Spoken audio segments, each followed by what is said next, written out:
Oh, hi. I didn't see you there. I'm going to tell you kids about a little thing I like to call the Missouri Compromise. Okay, so you had your slave states and your free states, and they were at equal number. Like there was so many of the free and so many of the slave. So Missouri was a free state, but it really wanted to be a slave state. But the rest of the states didn't want it to be a slave state because then the slave states would have more representation in Senate. And that just means that the slave states would be able to outvote all of the, free states, the good guys. So that would kind of suck.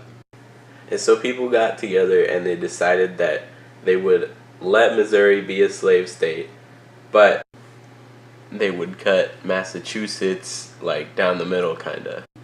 So what today is, like Maine, that was originally Massachusetts. So we just created Maine basically.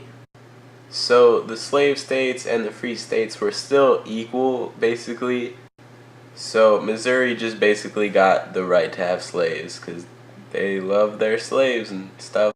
We all still had equal representation in the Senate. Oh, dude.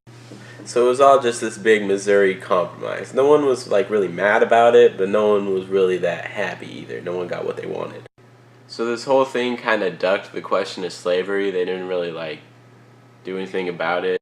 They were just leaving the problem for future generations 34 years later. But that's a different story. Get it, ah, damn it! During this whole ordeal, our president was James Monroe. And in addition to the whole Missouri Compromise thing, there was also the Panic of 1819, which was just like the aftermath of the War of 1812, the debt and all that. People were freaking out. And so you would think with all this not so great stuff going on in the government, people wouldn't like James Monroe very much.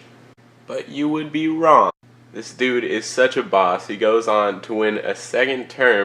2 terms! Gets all of the electoral votes except one, so almost unanimous.